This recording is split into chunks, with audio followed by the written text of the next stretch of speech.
is going to take our questions. So, thank you, Lisa. Sure. So, questions. You can hear me okay, right? Do I need a microphone? Or you can hear me?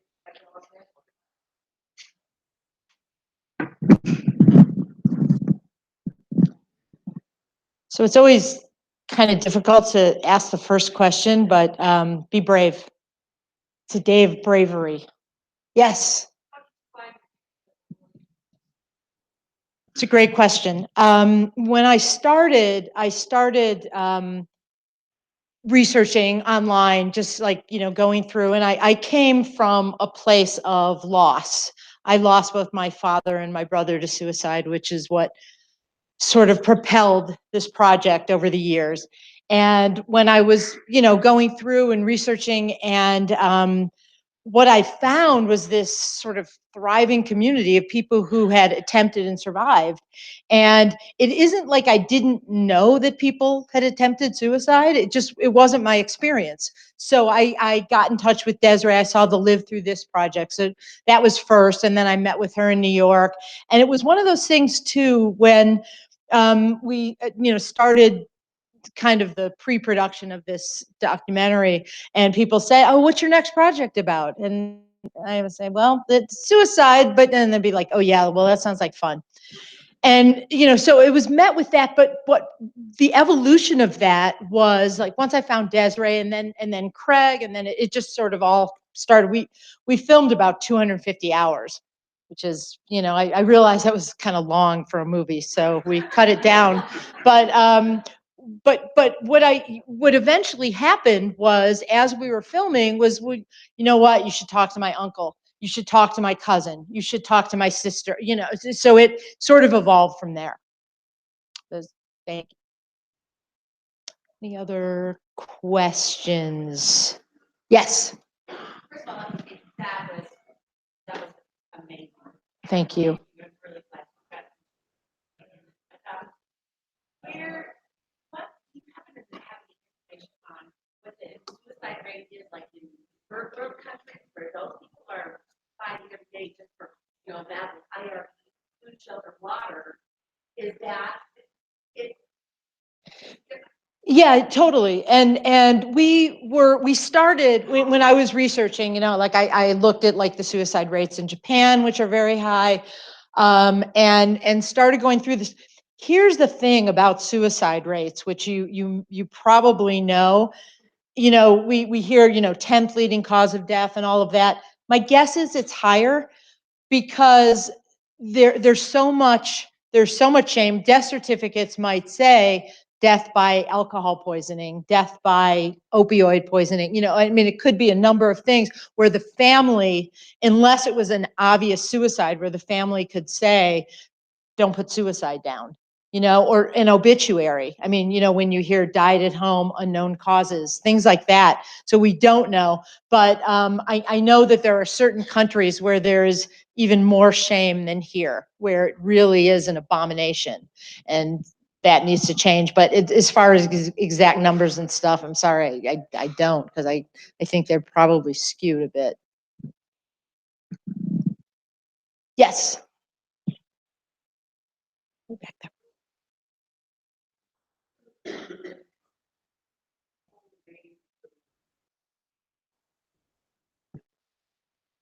Do we have another microphone that we could do? Oh, right up here? Okay. 1 second.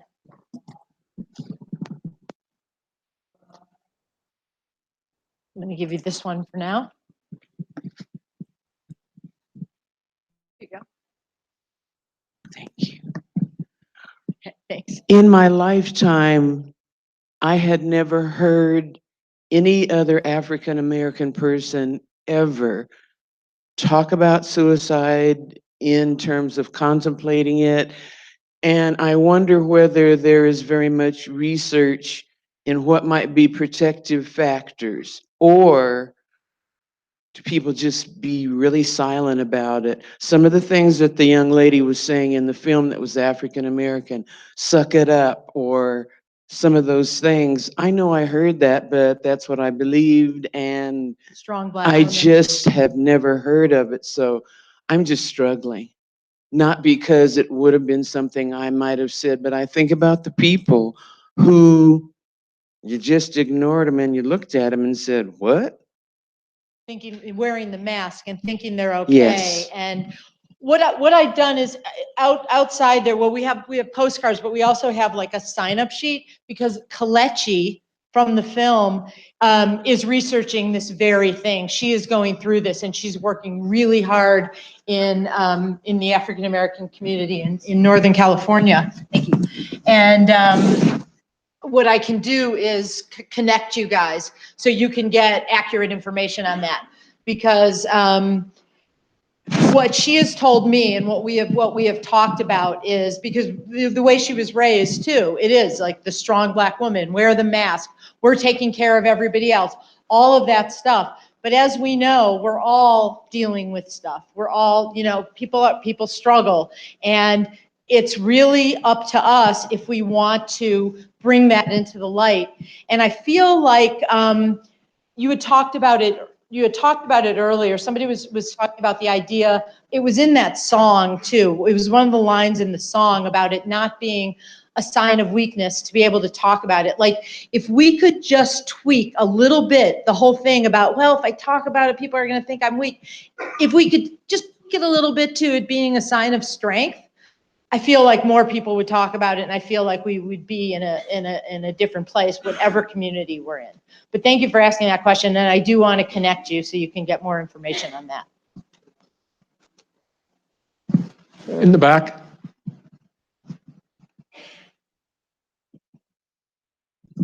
Hi, Lisa. Hi. Thank you. I'm suspecting I'm not the only one that has this feeling right now, but thank you for giving a voice to those of us with lived experience. Thank you for giving a voice to those of us who have attempted and survived. That was a marvelous, marvelous film. Oh, thank you so much.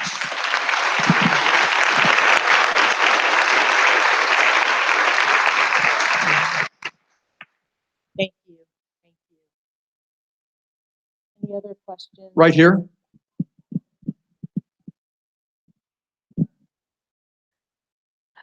I'm a chaplain, and it's only in the last couple of years, as I do quite a few funerals for suicides, that I've actually used the word with the family's permission.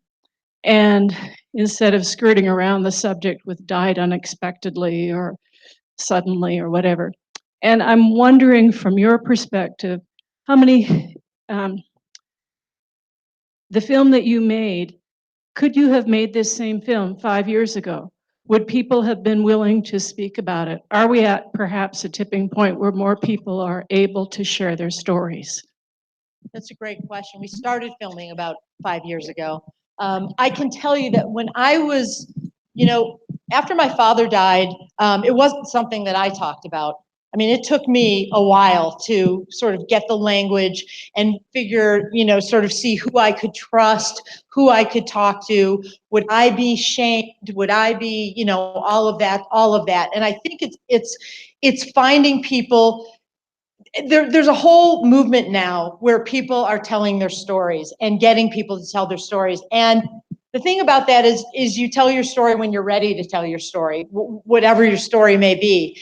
And I think 5 years ago was more difficult than today, and 10 years ago was more difficult than it was 5 years ago. I do feel like it's slight. It's really, really slight.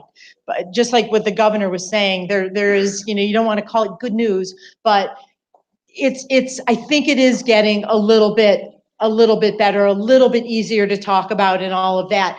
And what I found too, which was really striking to me, is going around the country and being in various lifts and Uber's a little bit, but mostly lifts. And Uber's only when, there weren't lifts, but talking to drivers, and when they ask what I'm doing in Oklahoma or wherever I may be, and when I tell them about the film, again, a few years ago, it was like, but it is getting to the point of, you know, like this just happened to me in, I was in Ithaca, New York, and the Lyft driver said, I myself attempted suicide twice. And she was talking about it. She was talking about her foster home. So what's interesting is once you start talking about this, it isn't like the conversation goes to what's your favorite color? You know, what's your favorite, you know, wallpaper? I just looked over there, but I don't know where that came from. So, but the conversations really become human and deep, and we start talking about a lot of stuff. So it really is about figuring out how to open the conversation. And the whole thing, the whole myth that I'm sure most of you in this room know about being able to say the word and saying, are you thinking about suicide? We have to say that because we you know, there's the thought of, oh my God, if we bring it up, somebody's going to think, you know, and if you really think about that for a second, like you're walking around, everything's okay, and somebody says to you, hey, you thinking about suicide? It's like, no, I wasn't, but now that you brought it up, maybe that's what I should do today. You know, no, I mean, it just doesn't work that way. So I do feel like we really have to, you know, work at opening the conversation and letting other people talk when they're ready to talk. Right here.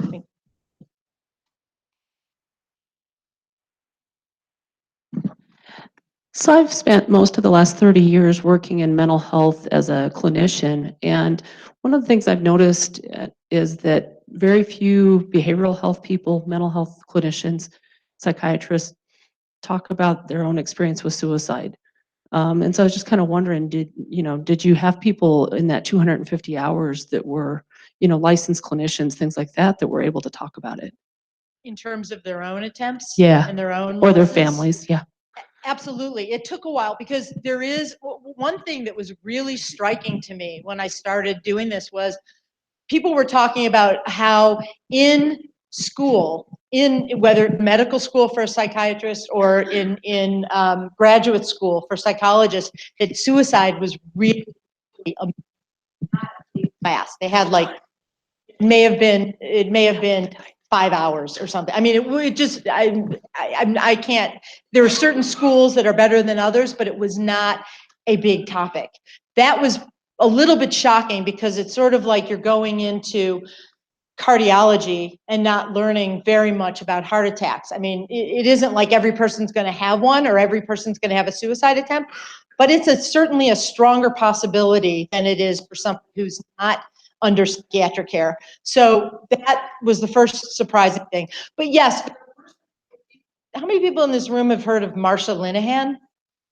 So she is like the goddess of DBT and all of this, and she just came out fairly recently with her talking about her suicide attempt, and she came out in the New York Times, and she's still struggling with that, whether she should have done that or not. And there are people who are really, really comfortable going to a therapist who has been there, who can share that experience. They didn't just learn about it in textbooks and classes and things like that. But my guess is there is that fear, or there are people who feel like, oh my God, well, if somebody, if they've gone through that, then they can't really treat somebody who's going through it. It's weird. It doesn't make sense, but I think that there still is that shame, that fear of coming out about that. But we did talk to a couple of, one was talking about her own loss. Who had, I think it was her grandmother who died by suicide. And then there's somebody else who talked about her own. And so it does happen, but it's much more difficult than I thought it would be. You're next. I think he's got that, and then you're next. I would like your advice on how do we talk about it in school? I work for the school district here, and I noticed in the documentary, and it's resonating in my head, 8 years old. That's 4th grade. I work with K through 6. It's not happening. I'm not going to go into why it's not happening, but do you have any advice on how we can talk about it in 4th grade and up? Yeah, we're actually working on that. We just cut together a 1-hour version that we're taking to high schools. We were in Casper and we were at a high school. We went and spoke there, and then some of the kids actually came to this kid whose grandfather died, had just taken his own life, and we talked about it. He was in high school. It's a whole different thing, but really want to show the film to parents of elementary school kids. And you're right, there is that fine balance of, wow, we don't want to freak people out, and we have to face that reality, and we have to figure that out. And so one example that I can give you that I read about a couple of months ago, teacher, and she had 5 and 6-year-olds with this week. Who are you having a play date with this week? All of that. And then going through all of these and finding the kids who were never, ever mentioned. And then focusing on them and getting them and making sure that somebody's having lunch with them and somebody is having, so the language, it's more, who's being included and being excluded. I think it would be really tough in a class of 4th graders, 3rd graders to say, does anybody here know anybody who's killed themselves? But to talk in their language about their feelings and things that are going on, and kids, and if they're feeling excluded or bullied and all of that stuff, and really starting the conversation early so they know that they have people to talk to. That's the thing too. I mean, being able to talk to their parents, awesome, but if they can't, who can they talk to? Can they talk to you? Can they talk to their teacher? Can they talk to their counselor? Talking to their peers is great. I don't know about when you're in 4th grade, what you're going to get from your 4th grade peers, but I think that that's really important in high schools and colleges, and just like with Active Minds that you saw here, Send Silence Packing and all of that. But I totally agree. We have to start the conversation a lot earlier. And if there is a way to get to the parents, and, showing the parents a film is one step, but I mean, however you can talk to them, figuring out what the language is going to be to not scare them. Thank you. You had a question here? So something that I found surprising and really interesting about the film is that it took very little time on the actual why people were coming suicidal, and you just really touched on it, which I thought was interesting in the sense that it's a lot less about the why. And I think as helping agencies and as people that genuinely want to help, we're like, okay, you have this financial problem, let's fix it. What's next? How else can I help? And we're fixers instead of, we lose sight of the listening and the really supporting people. And that really surprised me. And it seemed as though people who have attempted suicide have this seed planted that they're constantly having to repress. Did that surprise you, or did you notice a trend with the people that you worked with that throughout their lives they're dealing with something like this, even when it seems as though all their problems have been fixed?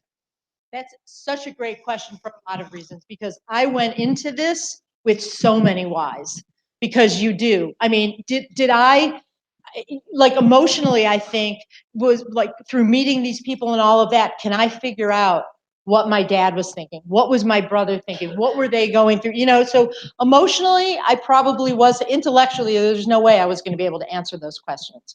And when I asked those questions, and when we talked about it, the thing that really did not come up, which may be surprising to a lot of you, it was surprising to me too, because people talk about mental illness and diagnoses and things like that. What came up was, and Des said to me, it's like, yeah, I was diagnosed once with bipolar, and then I was diagnosed with something else. It isn't about that. It's about now. It's about what I'm going through and what I'm going to do with my coping skills and stuff like that.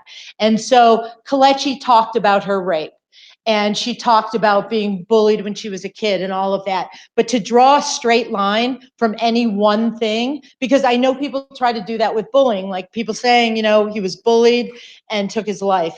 Probably were 3 or 4 or 12 other things that were going on in this person's life. So to try to homogenize it, or to try to put it to one thing or 3 things, it wasn't something that was developing that way. It was more about where they were and where they are now, and how they're getting, how they got there and how they're going to continue to stay here.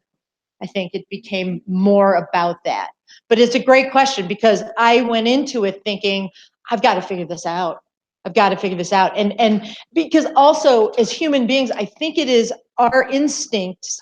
It's our instinct to want to save, to want to fix, to want to make things better. And so, to say to somebody, you know what, if you just eat quinoa and kale and do yoga, you're going to be better. This is going to work for you. I promise.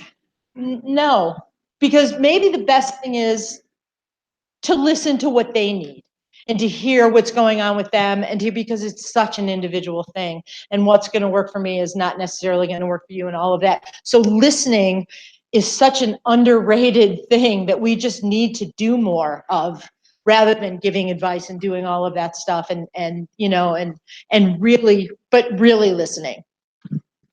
So thank you for that. Thank you for bringing this to the fore. So we represent a facility where adjudicated female offenders are sent. And the one comment I wanted to make was, what resonates with me is the support that everyone would have. So we had a young lady who had virtually nothing. And then when she left, she still keeps in contact. But what she had said to us in a very emotional phone call was, I am only here because of all of you collectively. And she still calls back, and we just continue with that. We work with trauma-informed care because that's ultimately where it could lead, and we want to put an end to it. And then my question to you is, so you tour this whole year, and then what next? I mean, and can you plug into that, to your film? Is it out there for everybody? Is it on Netflix? Is it? Oh, okay. No, I was, trying, because the first thing you said I wanna just touch on for a second is connection. And that was a common, if there is a common theme with every single person we talk, every single person we talk to. I've asked myself that question. It's like, why have I not attempted suicide with everything in my family that goes beyond, it's like my friends, my family, those connections, and them having you beyond that, having somebody to connect with is so important. So as far as the film goes, so what's happening now is, as I said, we have our 1 hour version for like high schools and all of that. We have this, and we have an educational distribution. So we're beginning that with I think like a 25-page toolkit that we've included with, just, various questions and answers and ways to get started. So that's happening. Because of that, we have to wait a little while, probably toward the last November-ish, the end of the year, and then we're gonna make it available. So streaming, we're talking to Netflix, we're starting that. We just can't do it yet, but yes, it'll be on Netflix, DVD, all of that is gonna happen. And then I'll eventually be able to stay home. So I'm looking forward to that as well. But I love doing this, so it's gonna be one of those bittersweet things when, the baby kind of goes out by itself, but, so I'm, trying to balance that. I think one or two more questions. We'll start back here and work up.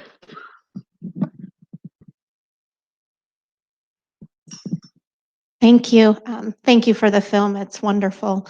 I have a question. As you're traveling around the country, and we talk about adverse childhood experiences a lot, and we know that research shows us that based on their ACEs score, that there's an increased likelihood of suicide. Are you seeing some of that research with that early brain science and the ACEs, and then combining prevention efforts around suicide? Are you seeing a link with that, and how is that looking as you're going around the country? Absolutely. And I'm reading this book now. Has anybody ever heard of, oh God, I want to get it right, The Boy Who Was Raised as a Dog? And that's exactly what, it's really tough to, it's beautifully written, but it's so difficult to read. And it is linking as early as the crib childhood experiences to this. But in our own, talking to kids around the country, people who have, like the one who I was talking to, from Casper, Wyoming, who was 16 years old when he heard his grandfather take his own life, stuff like that, and how it impacts them. But that, that will be a story that's going to keep unfolding. But if we look at Craig's story and we look at stuff that Leah went through and all of that, it is very, very connected. And Leah Harris also, if you want to put your name on this sheet too, I can connect you with Leah Harris, who is doing research on, that is actually what she's doing right now, is early childhood trauma and connecting it, because you can talk about bipolar or borderline personality or schizophrenia. I mean, there are all kinds of things. But early childhood trauma, when you don't have the resources, I mean, it's one thing, it's like people think, well, if somebody is 7 months old, 8 months old, or whatever, they don't have the language, they don't have the resources, but something that they may have seen or experienced that early before having the language or experience or anything, they know that chaos, and that's what they know, and that's what they're used to. So that's the kind of thing that we have to really, really look out, whether we're educators or, to really, really look out for. And it continues, So, yeah, I believe strongly that is an affliction that we really need to get ahead of. You had a question? I can probably just speak loud enough for everybody No, to go hear ahead, me. use the mic. All right. I just was curious. I Googled the S word while you were talking after you answered my question. And I saw the toolkit that's in there. And I wondered, as a clinical psychologist, is that something that would be a good grist for the mill, if you will, to do in therapy with patients? That's an interesting question, because we worked with educators and we worked with psychologists and to put it together. It wasn't like me sitting in a room figuring it all out. Well, the warning signs. So, but we did gather a lot of information, and it's all in one place. So I think so. Now that you mentioned it, I think it might be. Yeah, we should talk about that. Yeah. Any other? We could clearly go on for an awful long time with the Q&A with such a valuable resource and a magnificent person as Lisa Klein. I'll be around all day. And she means it. So feel free, Lisa, I hope I'm not overstepping my bounds, to approach Lisa and ask her questions during breaks. We're going to take a break. We're going to take a 15-minute break. And then we're going to come back and hear from Lance Nyberger, a petroleum engineer from Casper, who lost his son to suicide. But before we do, very quickly, I see Representative Barlow. Is he here? Where is he? There we go. From Campbell County. Could stay up for a second. And then Tom Forsland, if you could stand. Just stand up for a second. So with support from the governor Mead's support,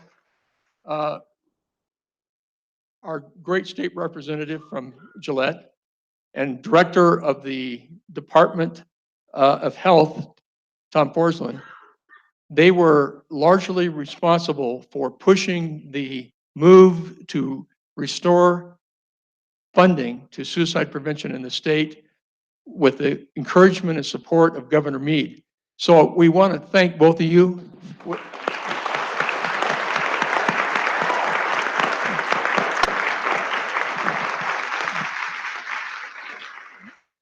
15 minutes.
It is my pleasure to introduce Lance Nyberger. Lance is a licensed professional engineer from Casper. He was a petroleum engineer, supervisor at Amoco, and a reservoir engineer and an engineering supervisor in Casper and Midland, Texas, for other companies. He's been an independent petroleum engineer and oil and gas producer for over 30 years. After Lance's 17-year-old son died by suicide in 2006, Lance dedicated himself to suicide education and prevention. By Lance's count, he speaks to over 2,000 people every year, as far away as the Rosebud Reservation in South Dakota. It is our privilege to welcome Lance Nyberg here to share his journey with suicide prevention. Lance?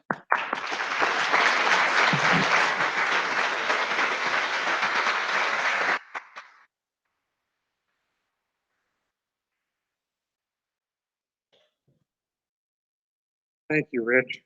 I'd really like to start by thanking the governor, by thanking Rich, their staffs that work so hard on something like this. When it goes as smooth as it has so far, it looks like there's really nothing to it, but there's a lot of work that goes into it, and we thank you very much for all of that. And it's at times like this that I wish I had a script that I could go off of, but I just generally fly by the seat of my pants, so please hold on as we go here. It was 12 years ago that my son took his life. As everyone knows, it's a life-changing experience. Looking upon this symposium, I had the opportunity to look back. It's been a long time since I've thought about what was life like 12 years ago, because I've gotten used to my new path. 12 years ago, there was a time when it wasn't living day to day. It wasn't living hour to hour. It was living breath to breath. How can I get through this? What just happened in my life?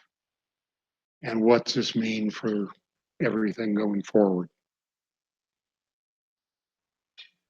It took me about 6 months to even decide that I wanted to live. I wasn't suicidal, but I wanted to be with my son.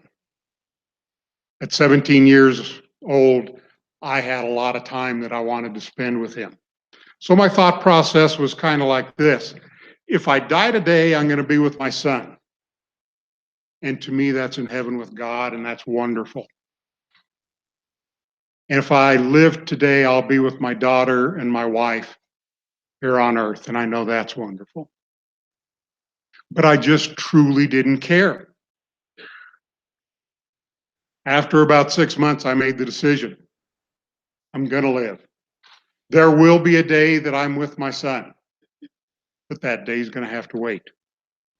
For now, I'm going to live, but the only way I could live was by trying to make a difference. I couldn't sit and be quiet.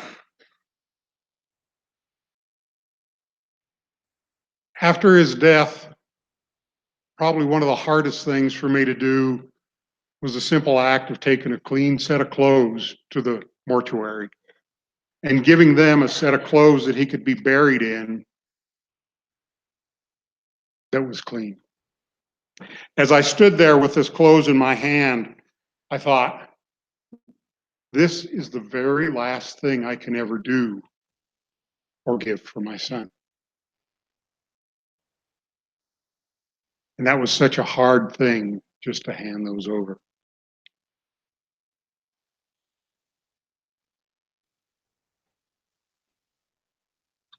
I had to hand my life over to God. I could not deal with it day by day. I'm the kind of person who likes control. I like to be in control. I like to know what's going on, and I like to control the situation. But I was at such a loss. The only way I could get through was by giving up that control, because I had no way that I could deal with it. I was such a mess myself that I know I wasn't any help to my wife, to my daughter, to his friends. And to all of that, I regret. For years, as the movie showed, so many things that hit home on here from so many different aspects. But you struggle with the guilt, the why, the wherefore, the why didn't I see, what if I would haves of life. And that eats you up. It really does. It can just destroy you.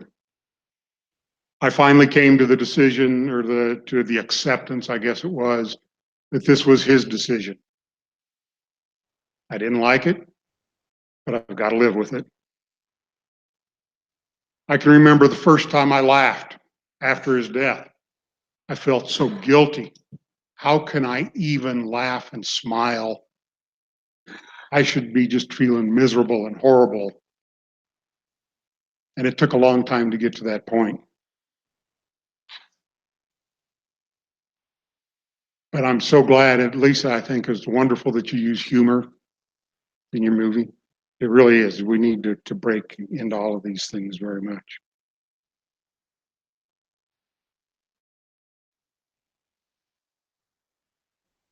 There's a lot of awareness that I've come to since the time of his death. There's the awareness that I missed a lot of signs, that I really wasn't going to have suicide as part of my family. It was never going to be. Why should I worry about something like that? Why should I worry about the signs? Wasn't a possibility until the day it was. As I look back with my education now in the signs of ideation and suicidality, I can see that I've missed a lot of signs. And this is where I hope that we can help people with education. Open them up to the fact that we've got to pay attention to these signs. We've got to pay attention to what's going on to us, because it can make such a world of difference. Cryptic things, such as, Dad, you deserve a better son than me.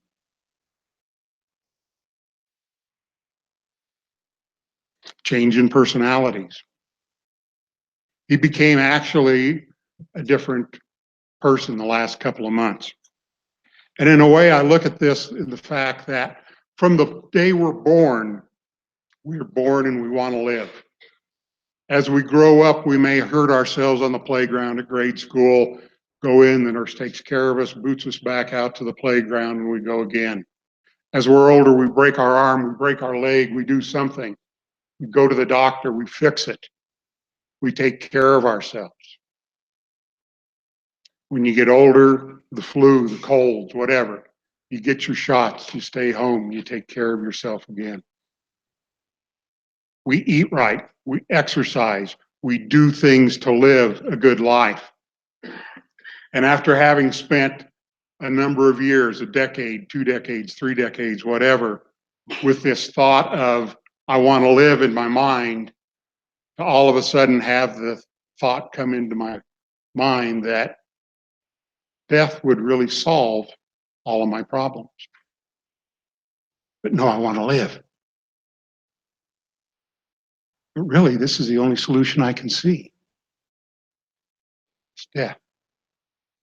To me, I call that the battle royale, and it's an internal battle that I think a lot of people struggle with. I don't understand what's going on inside of myself. And if I don't understand it, how can I even begin to get that across to somebody else? They'll think I'm crazy. As my son, I believe, struggled looking back, and of course, all of this is my interpretation or my thoughts of it at this time, because I really don't know. He took all these things with him when he left. But I think what he was doing was he was increasing, it was unacceptable to come up and say, I'm thinking about taking my life. Dad's probably going to throw me in the mental hospital in Casper. Here we go again, and all hell's going to break loose. So I think what he did is he was increasing his drama, acting up, doing things that were not his normal self. And as I look back at it, I can remember thinking, what's a normal teenage boy supposed to be doing? And what's he doing? You know, I couldn't tell the difference. My first teenage boy. And I didn't know what was a problem and what was actual drama. But as his drama increased, as a parent, my anger increased. So as he was reaching out, I think in the only way he could, I was trying to be the tough dad. And he wasn't getting through to me. So I think his drama went to another level. And he did crazier things and wilder things. And I'd say, why are you doing this? I didn't understand it. I didn't try to understand it. I was just the dad who had to make things right. Unfortunately, at the time of my son's death, we were the farthest apart that we had been in his 17 years of life. When my son needed me the very most, I wasn't there for him. And that'll always haunt me. As far as haunting goes, talked a second ago about how depth of despair, how if this was his best option at that time, how bad did things have to be? I've never been in that situation. It's hard for me to understand that. But that, to me, just looking at it like that, states it in a totally different level.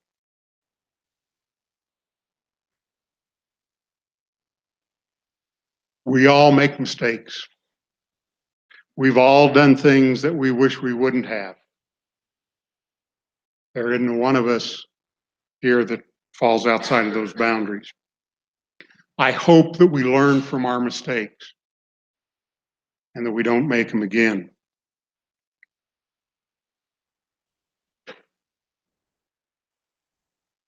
If you take, I firmly believe that if you take the same set of circumstances and give them to two different people, one person might thrive under those circumstances as something that they can really hold on to and they can dig into and they can work with. And one person might crumble.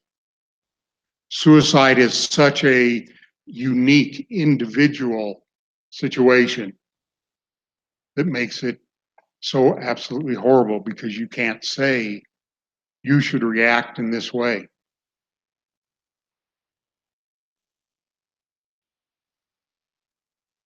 I truly believe, and I push strongly, that we can all use a little more compassion in our lives.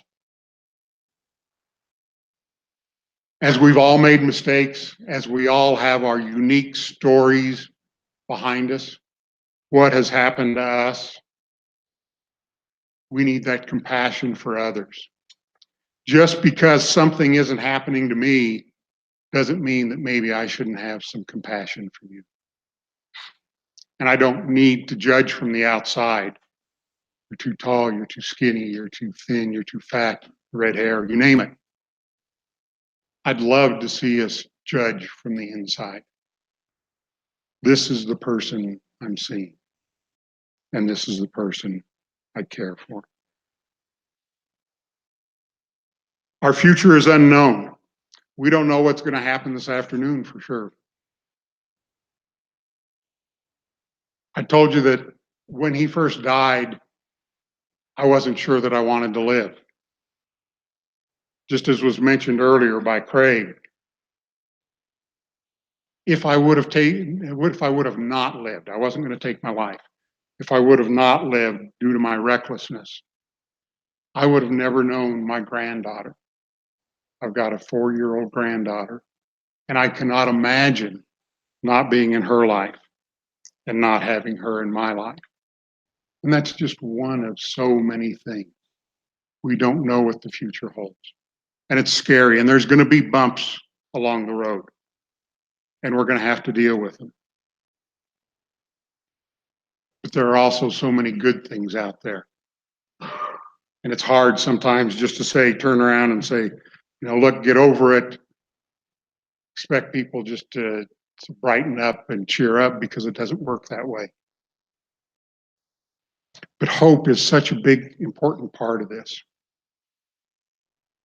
If we can only find some hope in everybody that is thinking about suicide, some care, whether it's eye contact, whether it's saying hi, whether it's just smiling as you pass them in the hallway. Somewhere, some hope, some fact that somebody cares. Because oftentimes they think that nobody cares. And that's part of the problem. They're the only one dealing with this, and nobody understands what's going on. And nobody cares whether they're here or not. Compassion. When I hear about the bullying, the sexting, the cyberbullying that goes on in schools, it just breaks my heart. We've got to do something about this. In schools, it's become very common to text KMS, KYS, kill myself, kill yourself. It's kind of a joke thing that they do. And we try and emphasize the fact that there's nothing funny, there's nothing to joke about in this matter.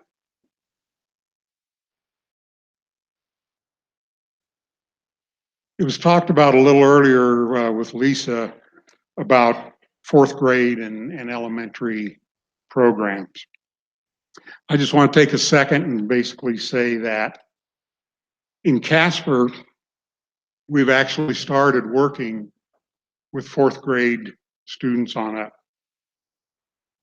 It was very disappointing to me 3-4 years ago when I contacted a lot of organizations and a lot of people that I thought were movers and shakers in the suicide prevention world nationwide. And I asked, what resources are there out there for elementary school kids? And basically I was told over and over again, don't even go there. Stay in high school, probably don't even go to junior high, but don't even begin to think about going into elementary school. Through the Natrona County Suicide Prevention Task Force and the Youth Empowerment Council, which we work with there, the Youth Empowerment Council is a group of teenagers who have stood up and among other things, they've said, we're tired of our friends taking their lives and we want to do something about it. So when we go in and we talk to the schools, the first portion of it is a peer-to-peer presentation with a youth. It's not an old man talking to him. It's not the teacher talking to him.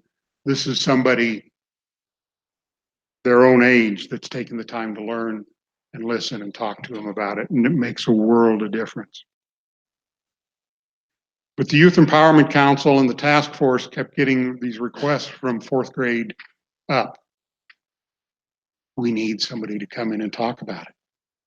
Everybody is kidding about it. They're talking about it. They're joking about it on the playground. So we started a program, and it is dumbed down. I'm not going to say dumbed down. It is reduced maybe to their level. But it amazes me when I go in and start talking to a class, probably about 10, maybe 20% max do not know what suicide is. We generally ask the question, have you been touched or had an experience with suicide in your life? And 50% or more of the kids in fourth grade, these are 10 years old. Yeah, I've been there, and some of them want to tell their stories. We've got to be there for them. We've got to help them. It is a different program than you use for adults. It's totally different, and we need to work on that area. But there's no doubt in my mind, seeing that half of the kids in 4th grade are already dealing with this, we can't ignore it. I often look at suicide as that monster we had in the closet or monster under the bed when we were younger. We heard the noise, something that scared us, and that monster had control of us. If we could get up and look under the bed and see that it was actually just the cat that was down there making some noise, and scoot him out from under the bed, that monster lost its control. We have kept, as a society, suicide locked in the closet for a good long time. And it needs to come out of that closet. And the only way to bring it out is through education, through saying it's okay to talk about it. It's okay to look for signs, for symbols, and it's okay to put yourself in a difficult situation by saying, I care enough about you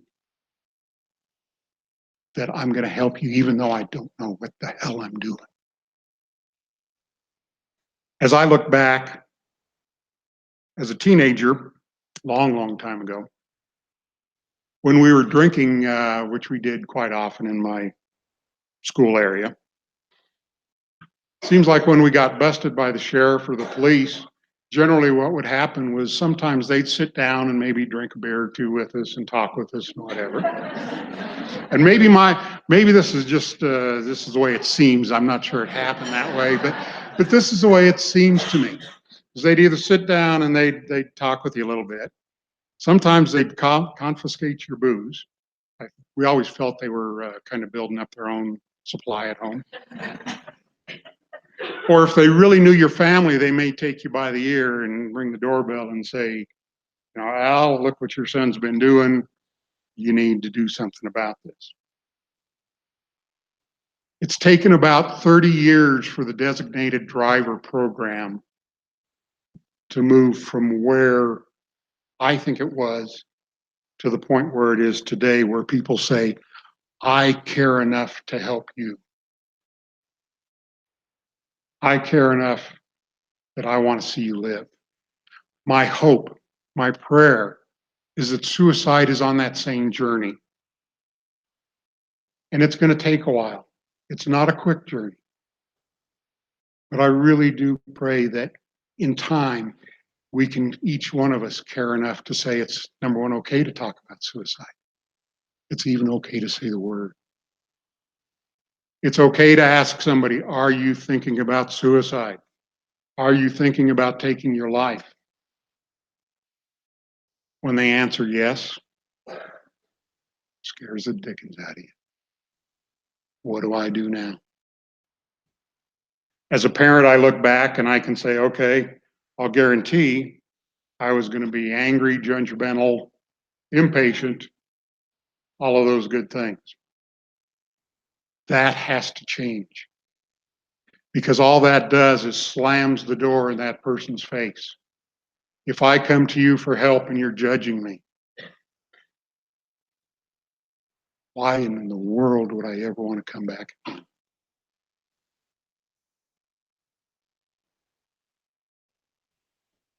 It's been a long journey. It's gone from not being able to breathe minute to minute to basically being very accepting of it. There isn't a day that goes by that I don't miss my son. It's in a different way now. But I'll always wonder, what would he be like today? What would he be doing? Would he be married? Would he have children? He was just hilarious. And so I always look at the fact that I probably missed out on so many good times with him. Matter of fact, he'd come home from school sometimes and we'd sit down to dinner and he'd say, Dad, you wouldn't believe what happened at school today. And he'd tell me this crazy story that these kids did and and whatever happened with it, and we'd just laugh and laugh and laugh. And I'm pretty sure half the time those stories were based on my son's experiences. But I miss that. I know that he would not have done anything to hurt us. That's not the kind of person he was. The way I look at suicide is that you've got these problems that become such a burden. And the burden becomes so unbearable that your only option, or your best option, is to take your life. As I look back at the problems in his life, of course, I don't know them all, what a parent does. But I look back at some of them that I know were major at the time. And I've started to think about his problems kind of like going through a tunnel. When you enter a tunnel, it's all dark, except for the light at the end of the tunnel. That light, if it were a problem, is the solution. That's where we're headed. That's where we're going. That is the brightness that we get back into the light of day. All around us is darkness. But that darkness really is the support. That's what's holding up the mountain, whatever we're going through. But if we're so focused on that light, oftentimes we don't pay attention to the darkness. We don't pay attention to those around us, our family, our friends, our counselors, teachers, whoever it may be, because we're just worried about our problem. And if you double that and you have another problem to it, and you double the length of that tunnel, what happens to the light? It's smaller. It's further away. It's harder to get to. And there's more darkness in your life. And that darkness I also compare to depression, which can be such a horrible thing. Geez, that's just 2 problems. Lisa's saying there's probably maybe up to 4 to a dozen problems going on here. What happens when that tunnel keeps being added to? That light, that hope, that option that there is a solution to all of this may twinkle and disappear. And I think that's when thoughts of suicide can sneak in there. I so wish my son could have come up to me and said, Dad, life's kicking my butt right now and I don't know what to do. But that's not acceptable in our society in many ways, and maybe wasn't in my household. I hope that changes. I hope that we can start looking and saying, okay, I'm seeing a problem, I'm seeing a change here in somebody. I don't need to be angry. I need to work with them to help them. Because working against them, being angry, being judgmental, all of these things is not going to help one little bit. When you're in the middle of it, you got to be scared. You got to be frightened. And you don't know what to do. And so you generally fall back on maybe what is your normal tendency, which I guess for me was anger and judgment. Not something to be proud of, but that's the way it was. By educating people, by getting out there and letting them know that we don't have to do this, that we can get help. Just because somebody comes to you for help doesn't mean they've got to be put in a mental institution or the mental hospital. There are so many things we can do before that. But if we're not educated about it, if we're not thinking about it, if we're not aware of it, we fall back on our old self. So again, I hope that we can get the movement here in the next few years to this program similar to designated drivers, where I can say, I care enough about you But it's going to be really uncomfortable for me to stay calm while you tell me these things. But I'm going to try my best. And am I going to fail? Probably in a number of ways. Yes, I will. We all fail. We all have our problems. We all make our mistakes. Learning from them is the key. And being open to others is the key. Slamming the door does absolutely no good. And here comes the point where when I don't have a script, I'm sitting here going, what do I do?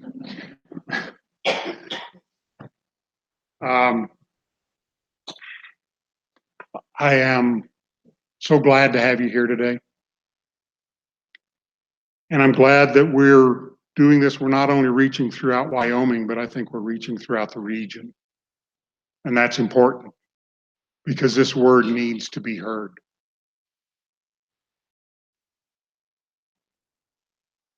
I'm just going to end it there. Thank you, Mike. Thank you.